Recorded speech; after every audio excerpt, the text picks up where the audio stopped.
ladies and gentlemen, transgenders.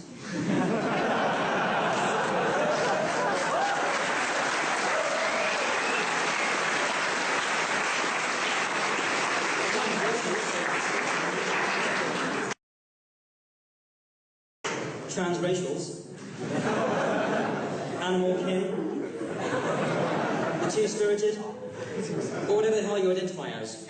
Please welcome the most fabulous secret on the internet, the Shoal Queen, the dangerous faggot, Milo Yiannopoulos.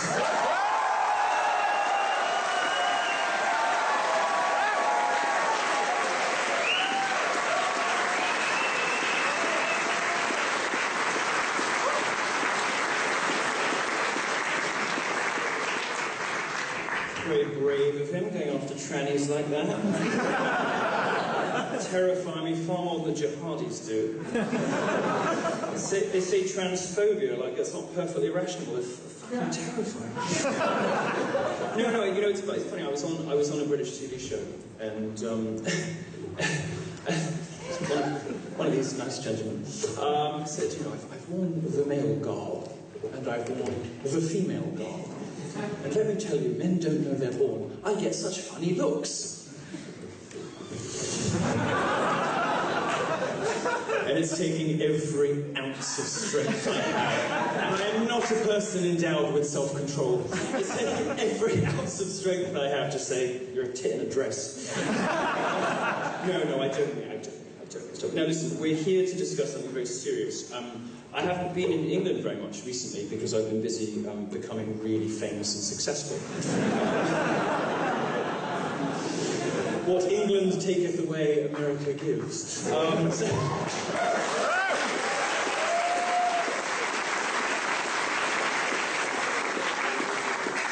things have changed for me since I've been in America. I got thinner, I got more tan, I went blonde. My eyesight has not improved, so you'll have to forgive whoever thought this was a good idea? Look at the fucking size of it. It's horrendous. It's gigantic. There's a third-wave feminist hang-ups. Let's get to the serious thing. We are here to discuss the Young British Heritage Society. Now, I've got two things I want to say to you. Let's start with this. Universities have become quite lonely places for people who believe in merit. Which might strike you as weird. After all, we are graded on academic ability, on the amount of time we've spent in the library, on the things that we know. But I've realized... Hairspray. Even the flies can't stay away. Probably the hairspray.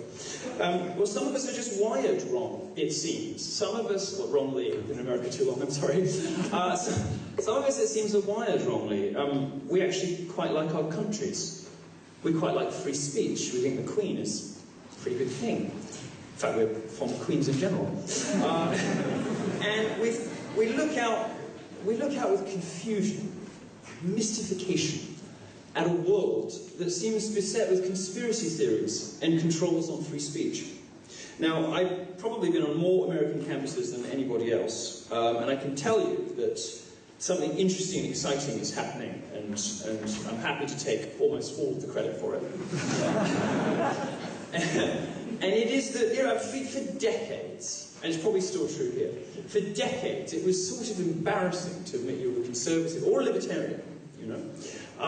It was one of those things you'd have to do sort of quietly, or people would just pick it up because you were wearing a bow tie because you were a dick. But something a bit weird is happening, and at the very height of the social justice craze in America, this moment when everyone's expected to be a sort of black supremacist, lesbianic, man-hating feminist horror show, or you're a bigot. There's a sort of movement emerging, and I do take some credit for this on universities, but the larger figure in all of this is Donald Trump, of course.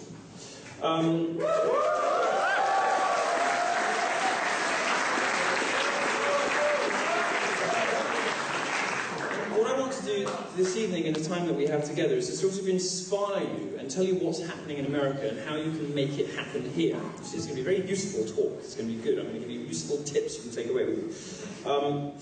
It seems to me that until relatively recently, when conservatives said that it was a sort of alternative or punk or cool thing to do to be a conservative, the appropriate response was to cringe horribly, because of course it wasn't.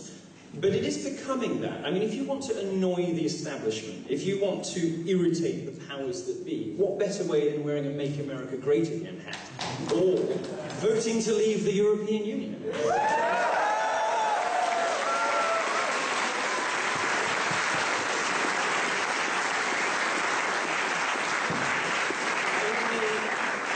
Only one thing gave me more pleasure than the idea of Britain regaining its natural sovereignty, having control over its borders, and that was the thought of what The Guardian would look like the next day.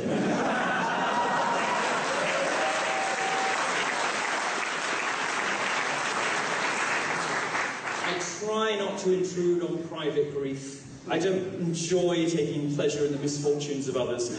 But I have to say, the response from the establishment, conservatives included, to the appalling suggestion that we might want control of our own borders and not want to sign up to a vast, unaccountable, corrupt super state run by weirdos, wackos, and Islamic pacifiers, apparently was some sort of racism, was some sort of bigotry. Anyway, I took great pleasure, so well done. Give yourself a round of applause.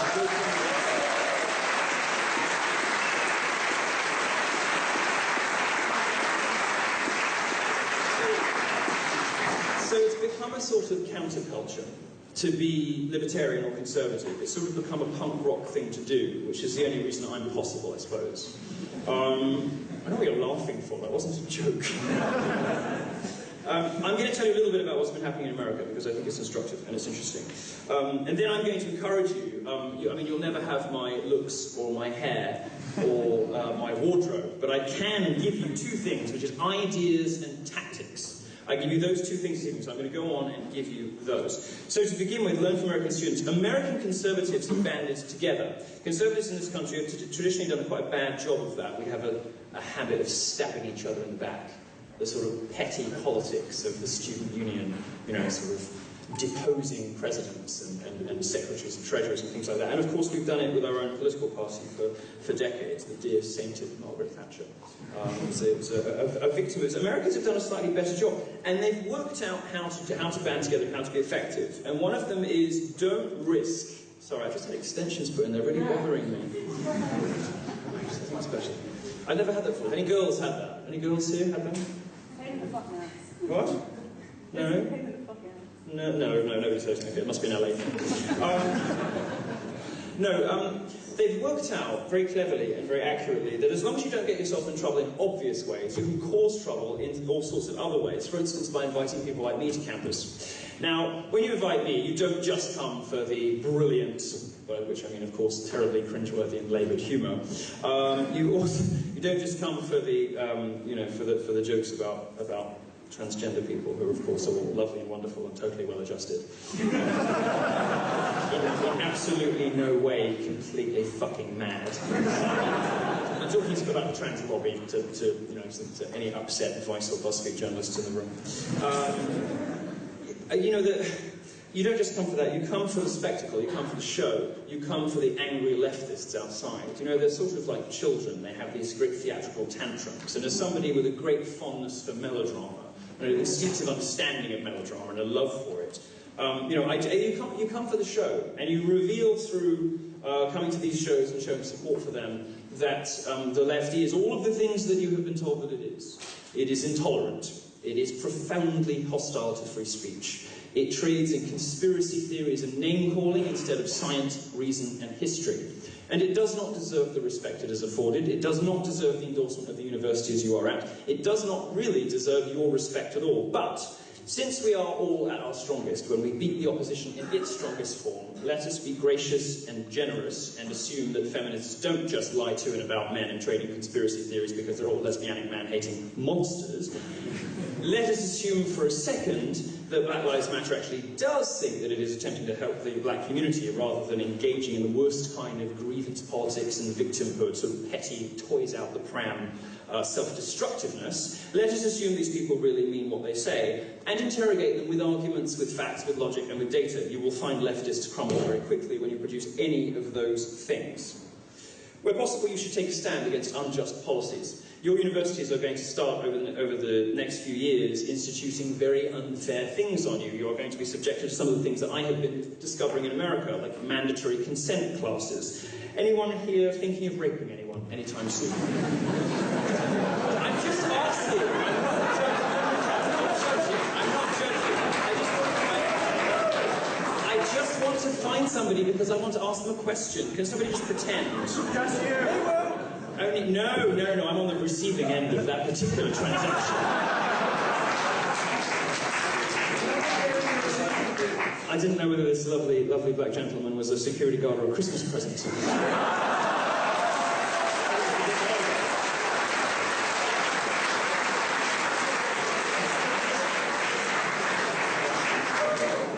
Well, I'm going to pick on somebody that okay, amazingly nobody has admitted to this. But if there were somebody in the room who were thinking of raping, and I were to ask them the question, if you were to sit down in a class held by a gender studies professor, surrounded by scowling lesbians, and you were told that the patriarchy is this cis-het-normative, patriarchal, oppressive, capitalistic superstructure designed to keep women down, was also contributing to a rape culture that means putting your hand on your leg is just a couple of steps away from violently gang raping somebody.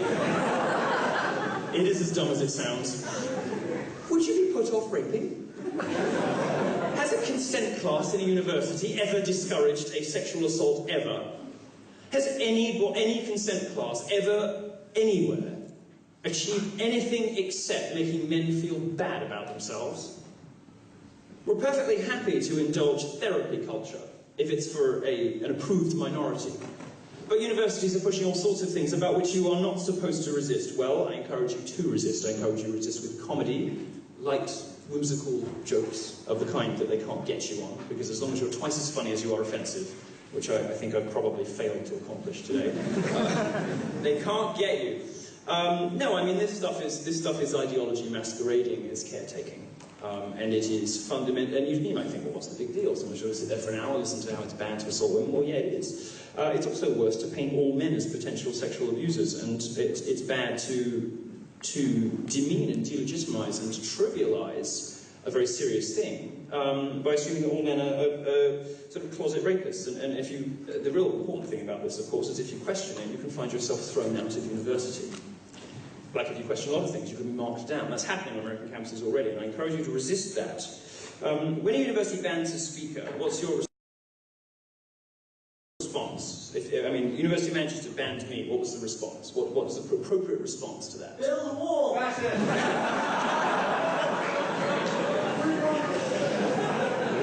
We're in the business solely for the purposes of this metaphor.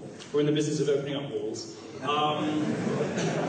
What's the appropriate response? The appropriate response is jubilation. The appropriate response is joyousness. The appropriate response is celebration, because what has happened? Can somebody tell what has happened? What happens when you ban a speaker? What are you admitting? You're afraid of them.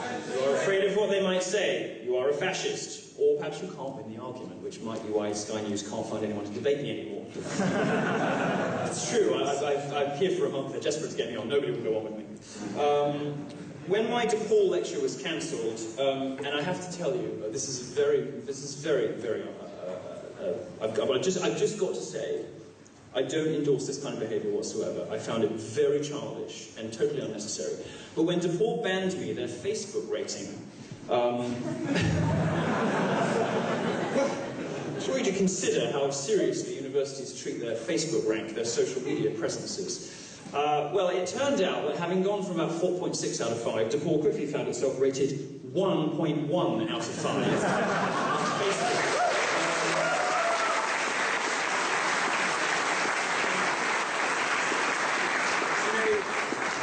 Do you know what they did? On Memorial Day, they hid the ratings. from their Facebook account. This is, I mean, it's amazing, but anyway. This is, of course, DePaul University, the private Catholic university, which perhaps has the most enthusiastic abortion advocates anywhere in America. But that's a conversation for another time. I would encourage you, in all things, wherever possible, to trigger as many people as you can. And I say this not because I want you to go around upsetting these delicate snowflakes, these wallflowers, these people who think words are the same as violence, these people who I mean, was it Rutgers University? They had a therapy session for people who were so traumatized by my presence on campus that they required group therapy 2 weeks later. And they weren't even at my talk.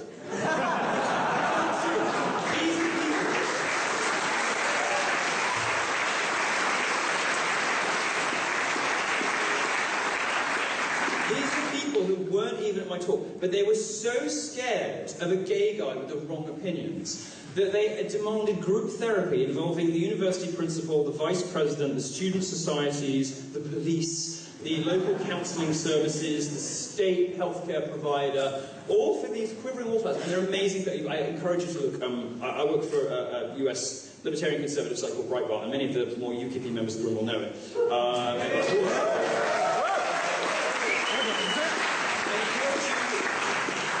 I had persuaded them. I said, you know, I'm too modest really to ask for this myself, so I asked for it via a member of staff. I said, you know, it might be a good idea if there was a sort of space for all the stuff by and about me. So there is no one. So breitbart.com/Milo. I encourage you to check it out because we do occasionally publish amazing pictures, and there's an amazing picture from Pittsburgh University of this guy who wasn't at my talk and who went to a sort of debrief therapy session afterwards. And he's this like gigantic, like jacked football player sobbing into a microphone. He's got these pink eyes, and he's like holding the microphone like this. It's because I said free speech was quite a good thing. Anyway, this is what you're up against, so I hope you're ready for the fight. I hope you are. I think you probably are. I, as the great introduction suggested, have become known, because I call myself it, as the most fabulous supervillain on the internet. I'm not responsible for the nickname the Kanye West of journalism, which I like too. I'll take it. It's very hot up here. But I think I have become a sort of a supervillain for the internet because they can't beat me with argument. They can't beat me with reason. They can't beat me with fact or logic or words. They can't beat me with their usual identity politics. They can't call me a racist, a sexist, a homophobe, a transphobe. Well, they don't call me that. So they sort of bomb out of the argument and either ban me on Twitter or do any number of other things to try to reduce my influence. But it doesn't work because they're forgetting something that the left invented once upon a time called the Streisand effect. So thank you very much to all, as it was entreated to you, and a warning to British feminists and British losers and weirdos thinking of trying to ban conservative and libertarian speakers. When you do that, you do so much more for us than you can possibly imagine. Now, with no disrespect to the previous speaker, it isn't enough that you have shown up here tonight. It isn't enough that you have come here with willing. You have not really done anything yet. You've merely shown up and been enormously entertained by my wonderful speech. What you have to do now is not make the mistake that conservatives and libertarians have made in the past, believing that showing up to talks and writing essays is the same as doing something. The left understands that it is not. The left understands there's more to it than that. The left understands you have to start university departments, fund magazines, all sorts of things. So I would encourage you in your career choices, many of you are interested in politics and journalism, I would encourage you in career choices to do something instead of talking about something. This is why I will have been on probably 100 college campuses in 12 months by next January, because it is important to go out and do something. And when you do something, it scares them. When you do something, they think, oh, we weren't expecting you to fight back. We thought we'd bullied you into submission with these big words ending in obic and bigotry. And when you rock up and say, hi! No. It works really quite well. Try it. It really works quite well. So, I've got one last secret, and then I'm going to wrap up because it's so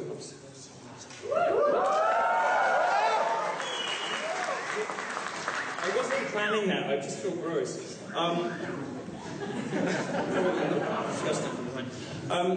One of the things that people always ask me is sort of how I do it. How do I annoy the left so much? And there is an extent to which I'm merely a product of a happy accident. You know, I'm like a fag, and I've got the British accent, and I love blacks, and you basically can't get me on sexism, racism, or any of the normal stuff. Also, there's a bit of my brain missing that's supposed to make me afraid and supposed to make me ashamed of desperate attention-seeking and theatrics. There's a bit of my brain that's missing that makes me, afraid of things or offended by anything. And that's all helpful, but the real thing I do, and the thing I encourage you to go forward and do yourselves, is I use facts and I use data.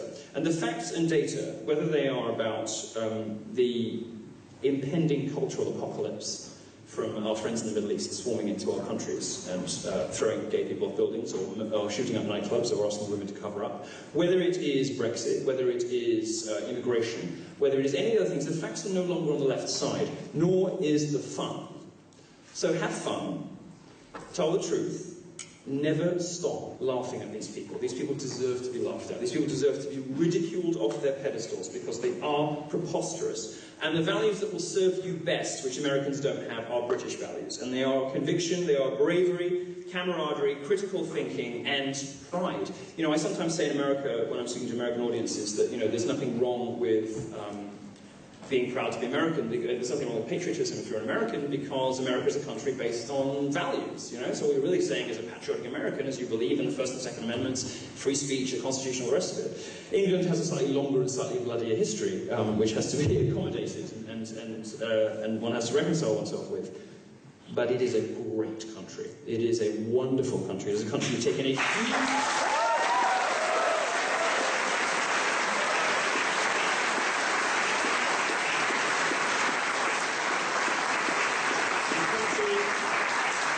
with very few failings, among them no air conditioning in its great halls. And it is a country characterised by resilience, perseverance, independence of spirit, and also by joy, by mischief, by dissidence, by subversion. We have the best press in the world because it is the most mischievous and decadent, and it is the press that politicians fear the most anywhere in the world.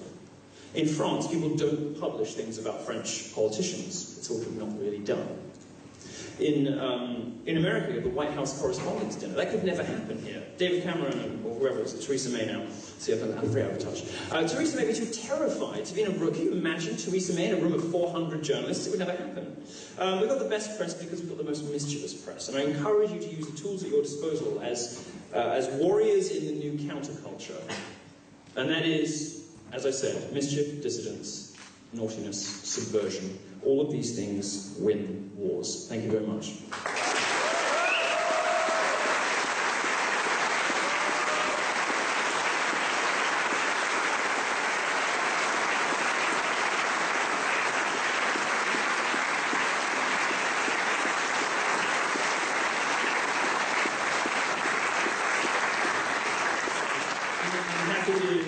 I'm happy to take a few questions until I start literally dripping. No pictures from this point on. Okay, you can. If you have questions, I'm happy to take a couple. Go ahead. Yeah. When are we going to Sweden? Right, I was supposed to go to Sweden. I was always told by the left that gays were stunning and brave, and I saw some evidence of stunning, but not very much evidence of brave. Except the bug chasers, they're quite brave. Do you know what they are? It's a sort of subculture of people who go out trying to catch AIDS. I can understand wanting attention and weight loss, but I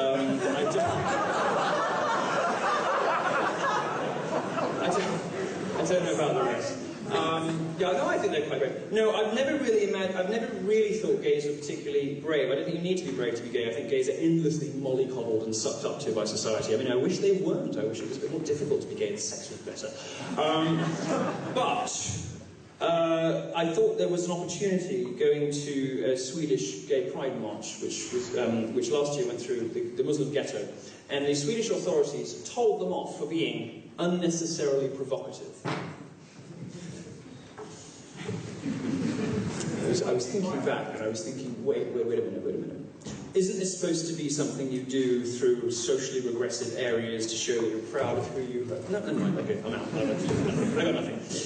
So I was going to go join them, but it was determined that our friends in the dishevelled rags and our strapped up bums in the air for, actually that sounds too bad that way. Our friends from the Middle East who have turned Malmo into the rape capital of Europe, a fact that the authorities in Sweden now seem to cover up by obscuring the crime statistics. They won't allow you to record the ethnicity or the religion of the assailant anymore in Sweden. It was deemed by our security team, the ex-Navy SEALs, to be too dangerous, so I didn't go. I don't have any immediate plans to go because I can't go without more gentlemen like that. All right, next. Yeah. Are you ever going to debate Ben Shapiro?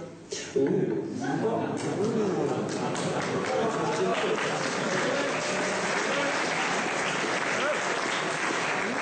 So this all sort of ran away with me when I was in the middle of college tour and everything, and I said, yeah, let's do it. And we came up with 2 dates that didn't work for me, and I'm of course a lot busier than he is. So his one secretary was liaising with my 9 staff, and we didn't get a date. And then suddenly I saw on the internet that I had pulled out of the debate. Well, this was news to me. So I emailed again and I got no reply. And then I emailed, and then I said, let's do it on Twitter. And he said, no, I'm not doing it now. So I can only conclude that what happened was he sort of saw an opening to dodge it. I don't know why, because he's a formidable debater. I might not have won, but only might. So I don't know. I mean, the offer's still open from my side, but he's the one that's not taking it now. I'm very happy to do it whenever our mutual friend Dave Rubin is happy to set it up. I think the problem with dear Ben, as smart as he is he's always followed the money, and has never really, I mean, he's had 7 businesses, all of which have failed because he's sort of expressed the views of his investors. This is one of the advantages of being independently wealthy. You don't have to write what you're paid to. But he has become, through brilliance and intelligence, one of America's best debaters. So I hope he takes me up on the offer. Yeah. I told you my son was bad. Yes. Did you vote for Brexit? I didn't. I was in America, and I didn't. Kosovo. I know. I didn't. I'm sorry. I was very lazy, but I had faith in you all. You were going to make the right decision. I can feel the crowd turning. I'm sorry I didn't, but I like to think that I'm doing God's work in other ways, even if I was too busy and lazy to get myself. Can you imagine if it lost by 1 or something? Imagine how you feel. Just like, there was that day in April when I was just fucking around at the hotel. No, I'm sorry. You can come and castigate me at the end for that. Yeah, I should get someone in the back. You, right back. Say, hypothetically, the devil, which is Clinton, wins the election. I don't think you're allowed to speak that way about women anymore. I think if we were in Nottingham, you'd be locked up by now. Is it Nottingham Police? I read Nottingham Police are thinking of making it a crime to be misogynistic.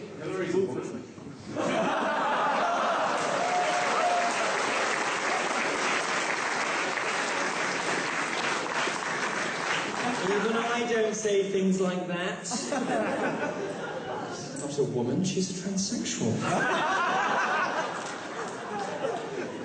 No, you know, the problem with Hillary is, and I think a lot of voters are picking up on this, is there's sort of no there. She's almost the textbook definition of a sociopath. You really can't get hold of a person behind Hillary Clinton. You know, you look at her and you listen to her, and it's sort of a cipher, not a real. You know, there's no human being you can grasp onto. There's no authenticity there. Say what you want about Donald Trump, and plenty of people dislike him for perfectly respectable reasons, and I respect their views on that. He is Donald Trump, and you have a good idea of who he is. We know who he is because we have terrifyingly direct access into his brain thanks to his Twitter account. Sometimes for the better and sometimes for the worse. He at least is a real person who you can grasp hold of and understand and relate to. I think the problem with her is that there's just, as I say, no there. Please continue your question. What do you think will happen to the US if he does happen to get into power? Well, initially I was glib about this, and I thought it would be for spectacularly good business for me. But now I'm coming to realise that actually this would be a really bad thing, particularly if she manages to cling on in the way Clintons do to power by any means necessary. You know, the thing I dislike about the Clintons so much is that, you know, in Britain these numbers sound big, but once you've spent some time in America you realise they're not. When they were sort of selling the Lincoln bedroom, which is one of the nice grand bedrooms in the White House, for $100,000. So you could donate to the Democrat Party and you'd be able to sleep in the Lincoln bedroom in the White House. And it's that little sort of petty, grubby disrespect shown for the office that he was holding that I find distasteful, and I think lots of Brits find distasteful, and of course he's a rapist. And Hillary covered it up and treated women like shit and tried to ruin many of their lives. But aside from all of that, I think what will happen is that many of the talks that I give in American universities will become quite perilous. I think I and many of the students will fall foul of new restrictions that make Title IX look like a walk in the park. I don't have much hope for America as a country founded on the First and Second Amendments if there's another Clinton in the White House, and I don't understand how anyone who believes in free speech, how anyone who believes in the abolition of political correctness, as we all must, because we want our opponents to have just the same amount of just the same sort of platform that we do, and who believes that that freedom of speech and free expression is important, and so, by the way, is to defend that free expression with a rifle on the back. You see, Brits never get this. I know Americans have tried. You're just never going to get the Second Amendment. I think America as we know it will be over, not least because I see no reason to believe Hillary Clinton will adjust her attitude to the Middle East, which of course has been funding her for decades. Now, I don't listen to everybody that throws me cash. I've never have time to do anything else. I occasionally listen if they do it by the bedside.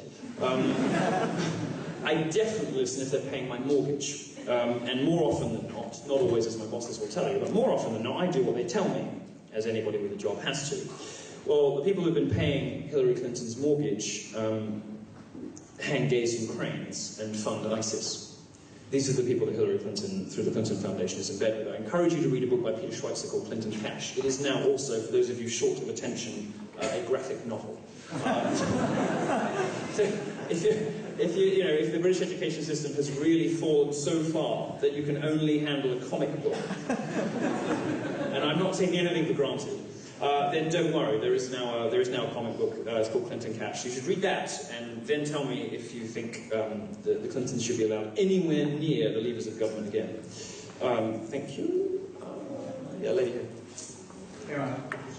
Was that? Oh no, it was the lady in black. Yeah.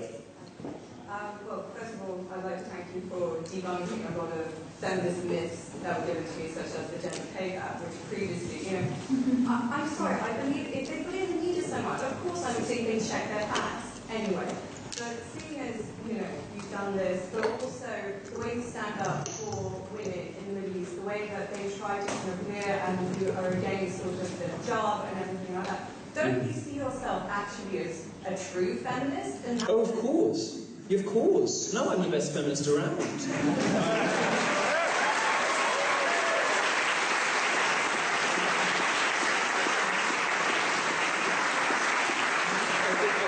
Thank you for that question. I agree. I'm the best feminist around because I believe in judging women by the same standards as men, by giving women equal access and opportunities and rewarding them according to their abilities and according to how hard they work. That's not what modern feminism believes. I'm a good feminist because I don't think that solving the rape problem or reducing the number of rapes, which is the only thing you can ever do, needs to involve lying to women about sexual assault. I'm a good feminist because I don't believe that women are so stupid that they should be duped by conspiracy theories like the wage gap, which tell women that they're paid, whatever idiot you believe, on any given day of the week, somewhere between 60 and 80% of what a man does. It's not true. It doesn't happen. It's lies. And lies are always going to be hoovered up by ideologues and by dumb people. And we are, as smart people in the room, responsible for shedding light on those conspiracy theories wherever we find them. The problem, of course, is that the right conservatives are as much part of the globalist establishment now, in many cases, as the left. I mean, you read these conspiracy theories, you read about the... I was so horrified. I was in America, I was so horrified. It was the front page of the Daily Telegraph. The front page of the Telegraph talking about campus rape culture. The front page of the Daily Telegraph talking about the wage gap. These are lies. Do not believe them. Do not be led into some middle-class white guilt scenario with them. Do not allow them to influence your thinking because they're not true. And yes, I do think of myself as a feminist because I love women, but I think that I treat women with enough respect and have a high enough regard for women to want to judge them by the same standards as men.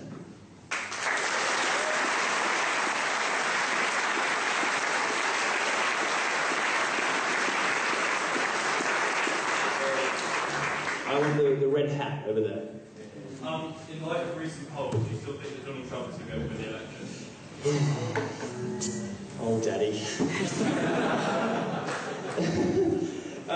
I was very sure up until a couple of weeks ago, and now I suppose I'm torn. But really it all comes down to debates. There are two paths ahead. One is he flattens her in the debates, which is still perfectly possible, and her support collapses and it's enough to do it. I mean, there are other possibilities that are less pleasant, like terrorist attacks in America, which swing public opinion. I think Orlando made a big difference, which is why I went down there. So Conservatives never do this. Like, you know, please, get out and actually do things. The guy didn't come today who did that funny donkey stunt, which I enjoyed enormously. But get out and do things, because lefties do, and that's why they win. Because 90% of it is just showing up. You know? So when Orlando happened, I got on a plane. I went down there. I gave a talk. 3-4 million people saw that talk in the following week. That has an effect on how people feel, on how people think, and ultimately on how people vote. It makes a difference to, I hate that phrase of course, but it makes a difference to just get up and show up. And Conservatives for a very long time have been obsessed with the idea that, that writing a long essay in a magazine is the same as doing something. And I love kicking back with a cup of coffee in the Spectator like the rest of you, but it doesn't accomplish anything. It just makes you, it gives you a nice warm glow of being right about everything. Having the right opinions is the smartest and best writers. By the way, Tanya Gold, huge lefty, she's the best food writer in the country. It's worth the cover price alone. I love her. The only British magazine I still read for Tanya. I've wandered off the point. Yes, Trump. I think it's everything's still to play for, and it all depends on the debates. There's a scenario in which he completely wipes the floor with her debates, and there's a scenario in which he crashes and burns, and Trump being Trump, nobody will know until the day.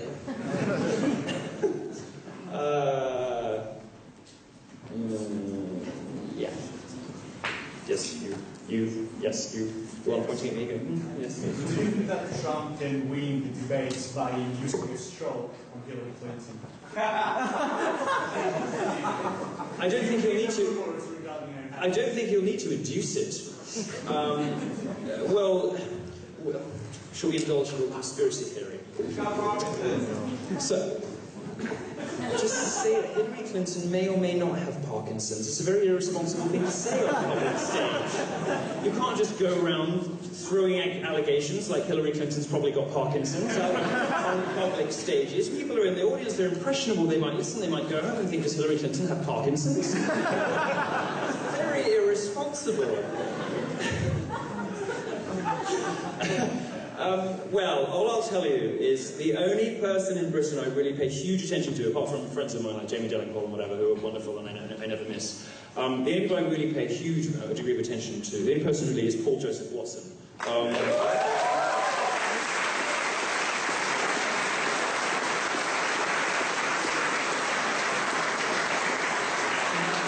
He sort of got me sucked into this video thing. I always thought these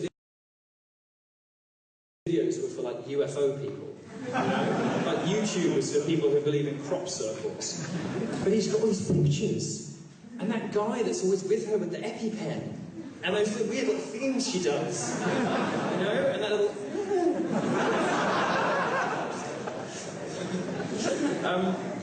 Somebody emailed me the other day. I wonder if I can find it. Oh, it might be here. Well, I'll try and talk while I'm finding it. I'll read it to you. It's very interesting. I think I can find it if I'm quick.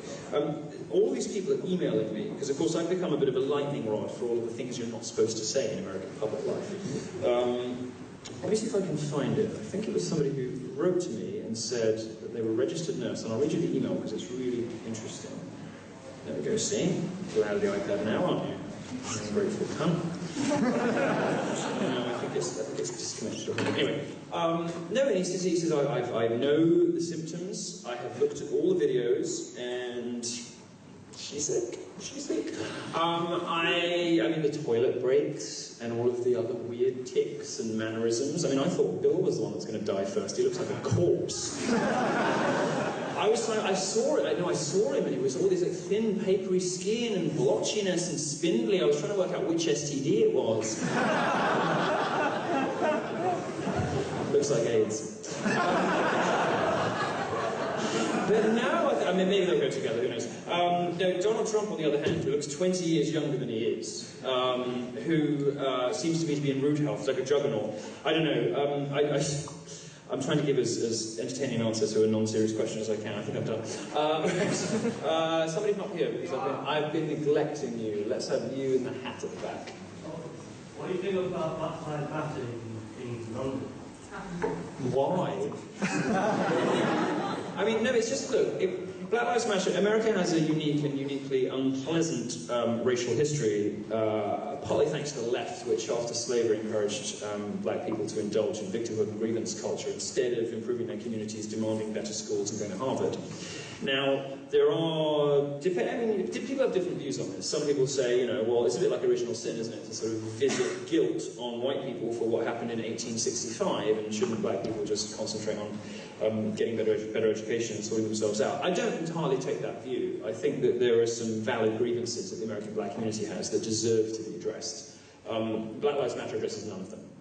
Black Lives Matter is a petulant organisation of tantrum throwers whose only effect is to see black cities in ruins, in flames. It has achieved nothing politically except to further divide the races, and it seems to me that if they really care about black lives, they might start considering black-on-black crime, which is a very uncomfortable subject for Brits who are incredibly paralysed by propriety when it comes to racial issues. They don't want to talk about it. That's why we don't have racism here. Nobody wants to talk about it. Just get past the race thing, get past the skin colour. I do think the black community in America has some valid grievances, and I do think that something needs to be done to fix schools in black areas. I think that they need to be policed properly too, which might involve more Republican mayors, because they've tried a lot of Democrats and it hasn't been working so far, has it? It might be a good idea to try something else. Rudy Giuliani saved thousands of black lives by policing properly. Black Lives Matter in London is just an excuse for attention seekers to let off steam. There is no realistic respect in which they have valid grievances. They are politically astute, opportunistic attention seekers. And I encourage people to ridicule and reject them wherever possible, because if you do believe that there are grievances that deserve to be addressed, if you do believe that there is lingering racial injustice and there are underprivileged systemic problems, that there are systemic problems in underprivileged people that deserve redress, Black Lives Matter is the one way guaranteed not to get the outcome you want.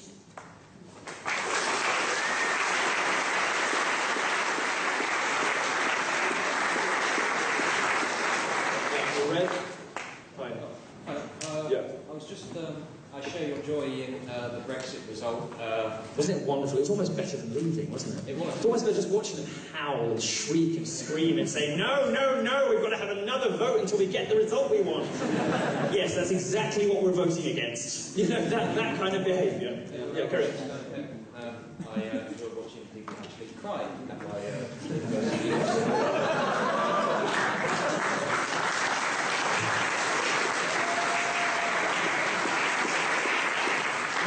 Anne Coulter comes on my podcast and she likes to do my show because she's the reasonable one. I've just become the second most awful person in the room. Thank you. Carry on. We're doing it half an hour, so yeah. I was just wondering, you said that you think that Europe is like doomed and completely lost. In the wake of Brexit, do you feel the same way about Britain? No. I think you might have a chance now. You might have a shot.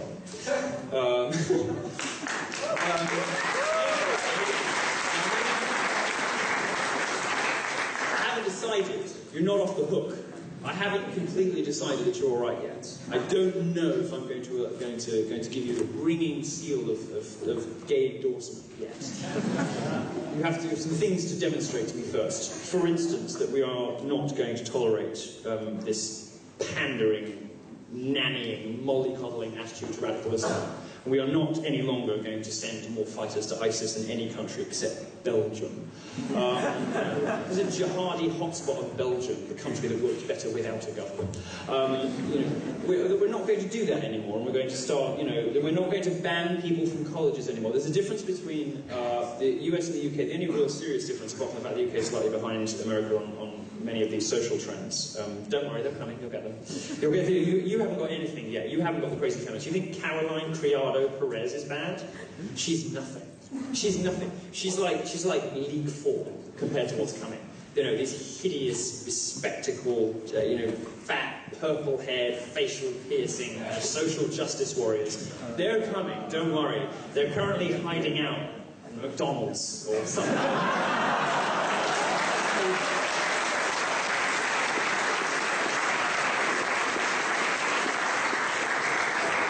Cinnabon, maybe. Do you know Cinnabon? Cinnabon? Yeah, it's wonderful. It's wonderful. I can't sing its praises too loudly because my trainer's in the front row. But no, there's something called a caramel pecan bomb. I think it's 1,800 calories in a single bun. It is the greatest foodstuff ever invented by a human being. It is wonderful, better even than Reese's peanut butter cups. What was the question? Oh, yeah, whether I... Can you tell I'm keto at the moment? No, I do have some hope for Britain. I hope you're going to get yourself back on the right track. I take, and I didn't go into this in detail because it's worthy of a talk on its own, and I don't think you can do it justice being brief about it. I take a harder line on Islam than some of the other speakers you've heard today. Mainly having been in America during Orlando, I think, and seeing the left reaction to that. I don't hate Muslims, I don't know. I think there's some structural problems with Islam. I think it's a uniquely unpleasant religion in many ways. But the real problem is with liberals. The real problem is with leftists and with celebrities who pander to it, mollycoddle it, and suck up to its worst forms, and make excuses for it, like The Guardian does. And like BuzzFeed does. BuzzFeed, by the way, the UK's turned into a bit of a monster. It seems to be like a dumping ground for all the journalists who couldn't get jobs anywhere else. In America, it's quite good. In America, it's not good. I mean, they are poisonous bastards. But they're quite good journalists. I mean, they're quite good writers. They're all right. In the UK, it seems to be people who sort of slunk, in shame off national news desks and are now sort of writing corrective posts and, oh God, awful. Anyway, but they're the sort of people who are desperate to, after 50 people have been murdered, to say, oh, let's be careful about Islamophobia. I think that Britain, being so far down the road,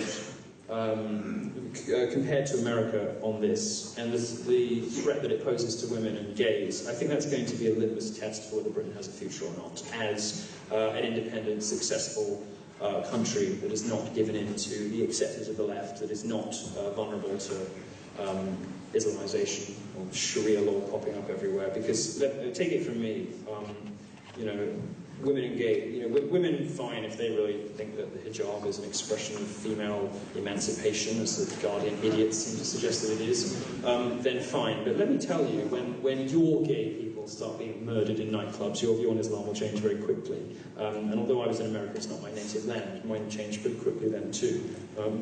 Or at least hardened. So that's another litmus test. There are a few. I want to see universities stop banning speakers. At the moment, student unions have no platform policy here, which is profoundly anti-intellectual. It's my view that bad ideas should be given pedestals, not obscurity. There's something... I mean, the best example is actually from Britain. Anybody remember what happened to the BNP the day after Nick Griffin was on Question Time? Nobody does, because it evaporated. When people got to see what it was like and what he believed in, the BNP was no more. I think you do that with all ideas, and you fight all ideas in their strongest possible form, because that's the only way that you know you really won. Once universities in this country stop banning me, then I might come back more often. Next. Let's do... Why are you standing? I don't know why you're standing, but you have attracted my attention anyway.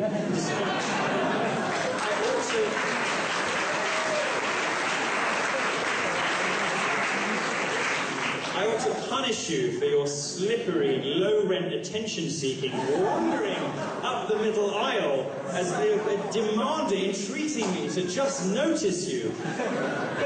What's your question?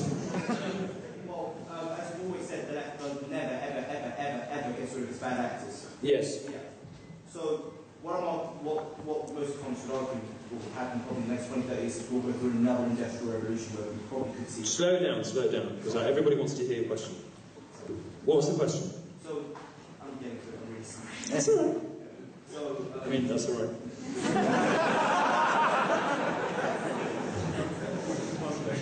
It's a little raw. Yeah, somebody got it. Yeah. All right, I promise to shut up. Tell me your question. Oh, sorry. So, most economists will argue that we will go through another industrial revolution probably within the next 20 to 30 years from now. And as a result, we could possibly see mass unemployment.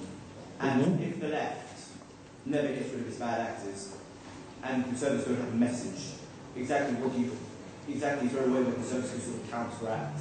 Oh, I see. Yeah, because it's always easy when you do one of two things to somebody who doesn't have a job. Either throw them on benefits to shut them up, or invent a job for them in the state, which is of course what the left has done. It buys them voters by the bucket load, or import more. Import more voters from overseas, which of course is what the left in America is engaged in the business of doing, just letting in voters from Mexico. There isn't an easy answer to that, because the pace of technological change is sort of inexorable, really, and many of us are going to be out of jobs. Now, the Google founders think that's a good thing. They want us to have lives of luxury. They want everything to be automated around us. I'm not sure that's true, because I think we lose something when people have nothing to work for, nothing to strive for. And if you look at the self-destructive behaviours of sort of permanent underclasses, everywhere in the West you find them. People who've been on benefits for 2 or 3 generations, even when they have all the mod cons and all the pleasurable things of life, they don't seem to be very happy, and they don't report themselves as being very happy either. So, I mean, the easy answer to the question is a massive program of significant education so that people can either take part in the global information economy or spend the rest of their lives surfing on the internet and libraries and having fun. There isn't an easy answer to it. The left has easy but wrong answers, and that will be one of the primary projects of conservatism for the next 20 years, is working out what you tell people who have become economically worthless. One of the ways, of course, you can stop people becoming economically worthless is giving jobs to people who have passports and not to people who don't.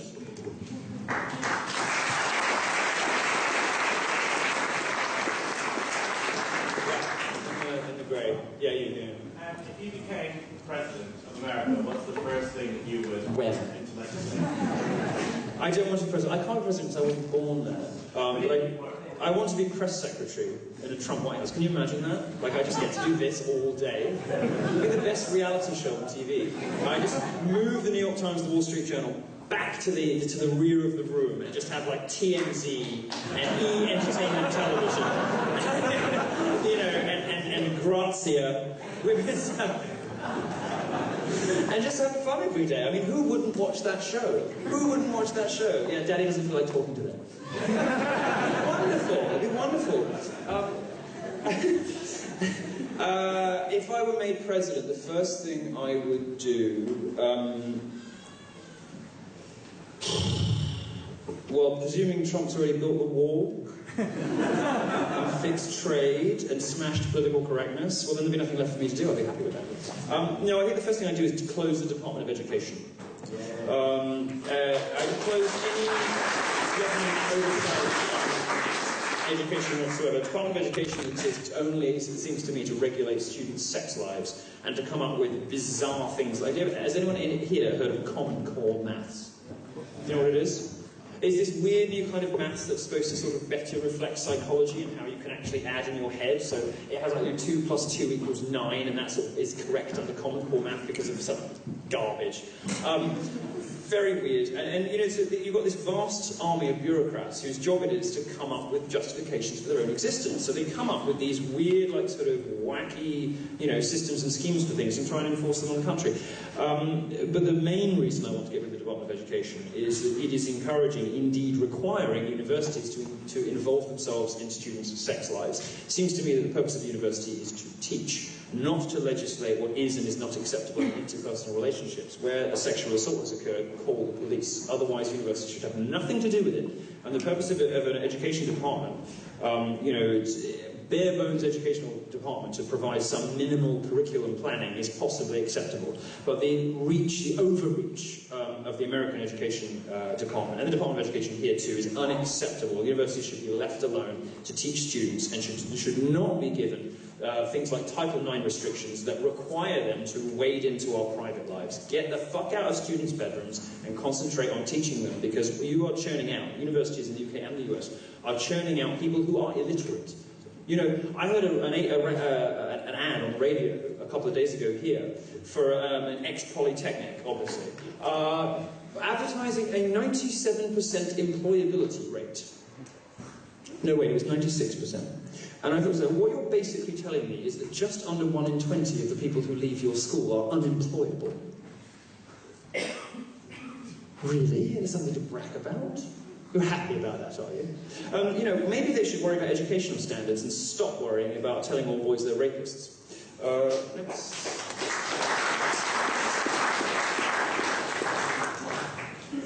What is that? Is that sand? It's a very nice colour that you're wearing. Yeah, no, it's good, it's nice. Where do you think these mandating new age feminism come from? And do you think it would be possible that the last generation's parenting created more daddy issues? Oh, well, of course it's daddy issues. I mean, I have looked into these people because I have a research team now, and we can look into these people. And without exception, the people who want to control your sex lives, the people who have the darkest sex lives themselves. Now, I don't mind that. I have a very dark sex life, but I don't seek to legislate anyone else's. What? Literally, yeah. No, I mean, I don't seek to legislate other people. I want everyone to be, to fuck around and be as mischievous and dissident and deviant as they want. I don't go around telling people that they're, they're trying to sort of rearrange crayons like a schoolmarm. I have discovered in my time looking into the ugly excesses of third-wave feminism that, we are handing the keys over to some of the most dysfunctional and broken people in society and asking them for tips on how men and women should interact with one another. It's completely bizarre. Social justice is a sort of extended self-harm. In the 90s, some of you will be too young for this, but in the 90s when I was growing up, we had Marilyn Manson, we had 9 Inch Nails, we had a variety of ways in which people could sort of express their angst. I mean, I didn't cut myself, obviously, but most of my friends did. I mean, some of them are even dead now from overdoses. What we had was a sort of mechanism to get teen angst out of ourselves. Culture now is a Selena Gomez, Justin Bieber, the sort of endlessly cheerful, anodyne hell and pop music.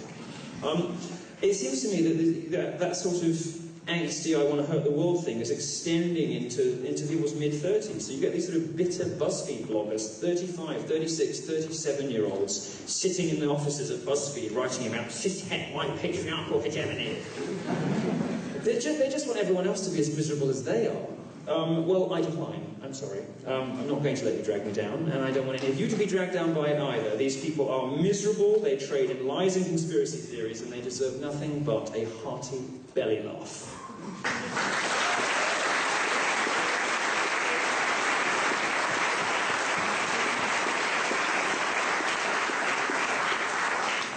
As where they came from, seems quite obvious to me. Some of you will have heard me say this before on other talks. In the campus radicals of the 60s and 70s, which is Christina Hoff Sommers' point, were,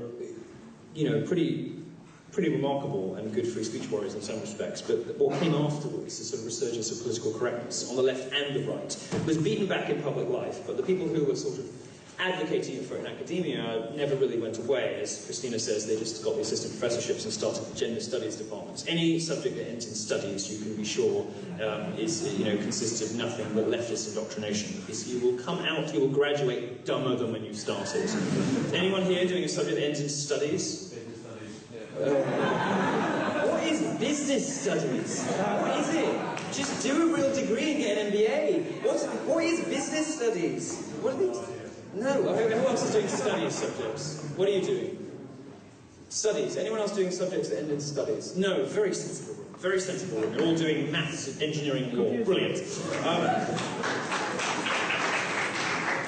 These subjects that end in studies, you do graduate dumber than when you started, because you believe a variety of things that are not true, and you are less well equipped to deal with the real world. You think that, words constitute violence. Well, they don't.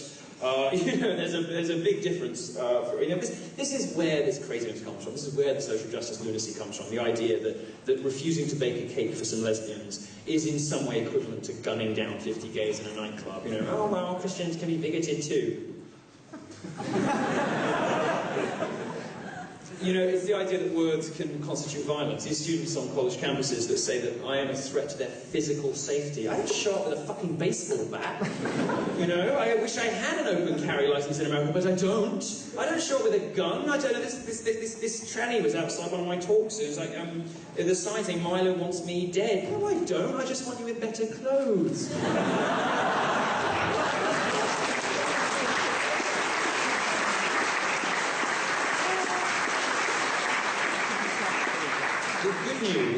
The good news is that all of this is coming to an end. It may not look like that. It may look like the crazies have more power than ever. But of course, as a canary in the coal mine for this stuff, I put myself on the front lines. I am the one getting things thrown at me at university college campuses. I am the one getting my Twitter account. I'm the one taking the hits for you because I can, and because who cares. And I see a rebellion brewing. And I think I'll wrap up the Q&A there, actually, except to say that... I've been picking on BuzzFeed because they deserve it, because they're utter cunts. Just one last thing is, BuzzFeed internally is getting a bit worried at the moment. And they're worried because they've realised the jig is up. That for a while they could sort of bully and harass and obsess, and language police people into pretending that they agreed with a lot of this crazy progressive stuff. There's this idea called a preference falsification. You tell your friends what's socially acceptable. You give socially acceptable answers rather than the real answers. That's what happened in Brexit. It's what happened in the last election here too. It's why the polls were so wrong about the Conservative victory. People were sort of, oh no, of course they'll never go Tory. But something interesting is happening with that. I was on stage with Dave Rubin, and I was going to tell you this at the beginning of my talk. I totally fucking forgot. On stage, I started roasting him for being left-wing. And the audience were loving it. And I've never in my life seen in a university in the West being left-wing, being an embarrassment. It was awesome. It was really cool. And I think that is starting to happen. And it's starting to happen among young people. And the reason that BuzzFeed is worrying at the moment is they're realising they did sort of have purchase, even if people didn't really believe it, they kind of went along with it, from people in their 20s, 30s, even 40s, for a while. But there is a new generation coming up, and my fans start about 13. And they write to me and they say, I've watched your videos, and I've read, Jezebel and all the rest of it. These women are bitches, they don't represent me, I hate them. I don't like them at all. And there's a sort of generation of really anti-feminist girls, of, very eminently sensible young women, who believe they should be judged with the same standards and all the rest of it. I very firmly believe there's a sort of backlash coming up, and it's a generational thing. These things always go like the pendulum, it's always go in cycles. I think it's a reaction against the sort of vast, oppressive policing of culture that's happened in the left. On the left, and it's sort of affected everybody. Our video games, our movies, everything now has got to be okay. Britney's video, did you see Britney's?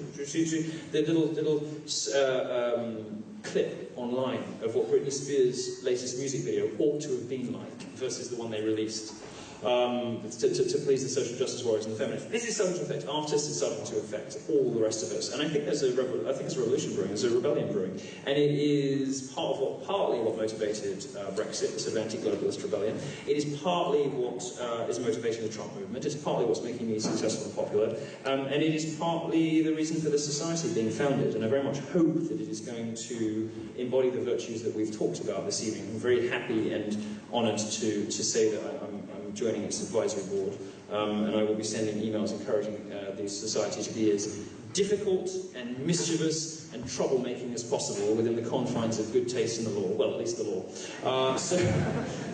And I hope that this becomes a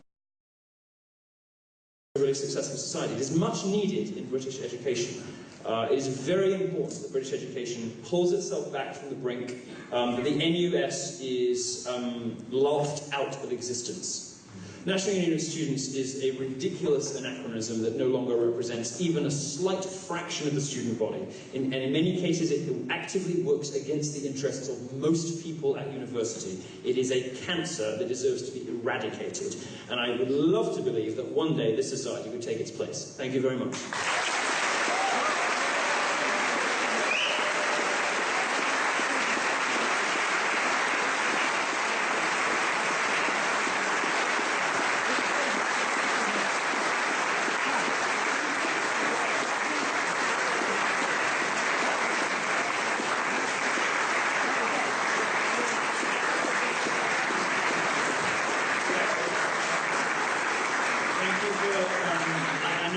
very hot in here, and you were wonderfully gracious and attentive and a very polite audience. Not like Americans, they're so rowdy. Thank you very much. I appreciate it. I won't be in the UK for much longer because my tour starts again in September.